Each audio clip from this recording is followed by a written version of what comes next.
Lichtenburg, capital of the Northwest Province. Historically famous for its diamond rush that preceded the discovery of gold on the Witwatersrand. Today, a bustling town at the heart of a mealie and sunflower farming community, and the venue for the start of the first round of the 2001 MSA Off-Road Championship, the GC Krobler Lichtenburg 400. Here at the Lichtenburg Raceway, competitors are gathering for the opening 28-kilometer time trial that will determine the starting order for the 400-kilometer race proper. This year's Off-Road Championship has attracted the attention of no less than 5 of South Africa's motor manufacturers, namely Ford, Isuzu, Mitsubishi, Nissan and Toyota. The pits at the racetrack were a hive of activity as works and privateer teams alike made final adjustments. It was also an opportunity to renew friendships and catch up after the long break between seasons.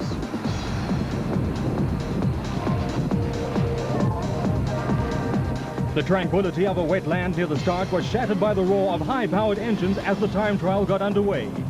Hannes Robler and Richard Leek led the factory Nissan Assault in their Class T Nissan Hardbody, a vehicle that had promised much last year but is still to deliver the goods. A puncture on their super truck thwarted their early efforts and they were able to manage only 8th overall. The Volvo engine Jojo Tanks VW Beetle of Jackie Joubert and Kees Klein had no such problems and finished 6th overall and 4th in Class A in the special vehicle category. The Birkin brothers, Andrew and Chris, also made a good start in their Class E Toyota Hilux 4x4 and would start well ahead of their rivals.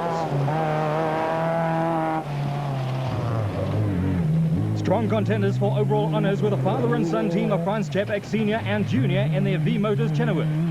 Engine problems dropped them to 6th in class and 10th overall, while another father and son team, Robert and Gareth Walk, had a smooth run in their Super Pave racecoach to finish 3rd overall. Yet another father and son pairing, Gary and Bodo Berthold, in their M&E Glass racecoach, completed the time trial 5th in class and 9th overall.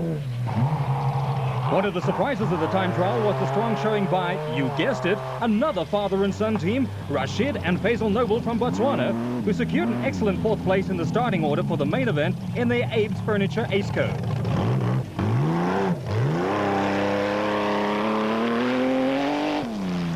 Fifth overall and 2nd in the super truck class of the production vehicle category were consistent podium finishers Cliff Barker and Malcolm Joubert in their privately entered and unsponsored Land Rover.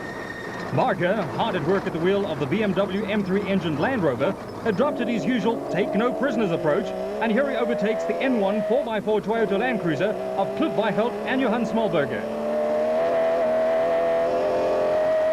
Thanks, mate. Despite brake problems, Stratford Wirft and Scott Abraham muscled their British V8 engine vacation vans Jeep Cherokee into 3rd in the super truck class and 7th overall. The heaviest vehicle in the 74-car field, weighing in at just under 3 tons, the Jeep is a firm favorite with the fans. It takes a strong man to hold the bucking wheel and keep the beast on the road.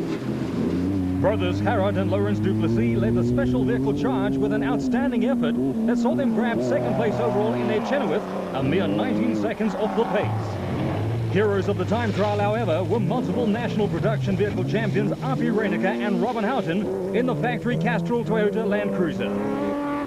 Making his super truck debut in the Class T Nissan Hardbody was 4-time South African touring car champion Geniel de Villiers, with Francois Jordan alongside him in the hot seat. Despite a puncture, they finished 16th overall and 7th in class. Back in the pits, there was an opportunity to take stock and repair damage.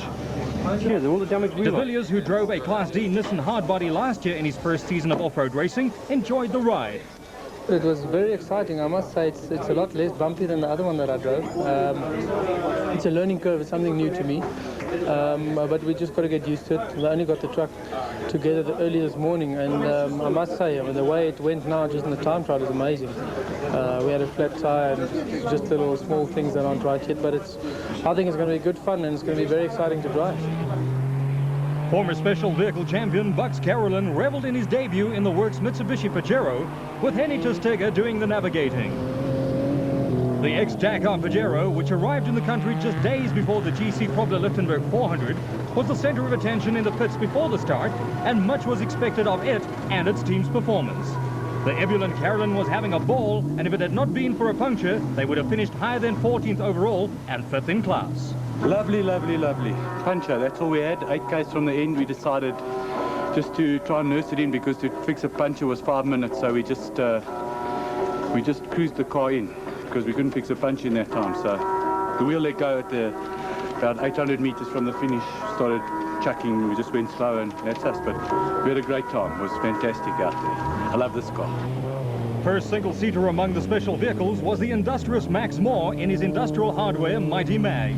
Max put the nimble handling and effective power-to-weight ratio of his space frame vehicle to good effect and completed the time trial almost a minute ahead of his closest rival in Class B. He was 13th overall. Heading Class D after an incident-free run was the Castrol Toyota Land Cruiser of Shumi van Vieren and Barney Kotzer. They finished 17th overall and just 17 seconds ahead of Niels and Zelda van der Walt in their Nissan Hardbody, setting up the prospect of a good battle for Class D honours. Another steady performance by the Birkin brothers after a problem-free run saw them bring their Toyota Hilux home first in Class E, nearly 2.5 minutes ahead of their closest rivals. Former touring car driver Duncan Foss enjoyed his baptism of fire in the Works Class D Nissan Hardbody. Not only did he have to quickly adapt to the unfamiliar art of driving fast on the dirt, but minor mechanical problems intervened, and he and navigator Chris Griffiths had to contend with 10th in the class. Closer inspection in the pits revealed that a torsion bar holder had failed. Unbelievable. Yeah, Glenn phoned me on Tuesday and he told me to come to Gerotech, and I went for a test session with Hannes Hobler in his super truck, and I couldn't believe how fast it was. Off the road surface, it was unbelievable. It was actually quite terrifying and something that I'm not used to at all. So I'm on a big learning curve, and yeah, it's a big wake-up call for me. Teams were hard at work making repairs and adjustments for the main event. Brakes disappeared. Thorough preparation is vital for success in off-road racing, as it is in any other form of motorsport. And throughout the pit area, there were signs of technicians hard at work getting their vehicles ready for Saturday's race, which would be run over 2 loops. We caught up with third-placed Rob Walk, who was faced with the task of closing a 1-minute gap to leader Api Reinicker in the Castrol Toyota. Yeah, we lost the belts 5 k's before the finish. The fan belt broke, well, it came off, and then just before the end, it was lying loose, and it took the power steering pulley belt off. But it was all right. I don't think we lost too much time. Castrol Gymco driver Greg Harvey was delightfully honest about his problems. You lost? Yeah, twice, so badly. The ones we were on this side of the fence, we're supposed to be on that side of the fence, so... I don't know why, but it wasn't marked very well. There was a green mark. Yeah. As the pit crews wound up their day's work, ominous storm clouds were building up in the western skies. Would it rain overnight? The top 10 starting order. Api Reinicker, followed by the Duplessis brothers, the Walks, Nobles, Barker and Hubert, Voigt, Probler, the Bertholds and the Chapek. Bright and sunny, and unlike usual off-road pre-dawn race starts, this one got underway at a reasonable time, with the first car, the Toyota Land Cruiser Reinicker and Houghton, off at 8 a.m. Everyone seemed to be in high spirits, and overnight rain meant that competitors would expect muddy conditions in the early stages, but no dust.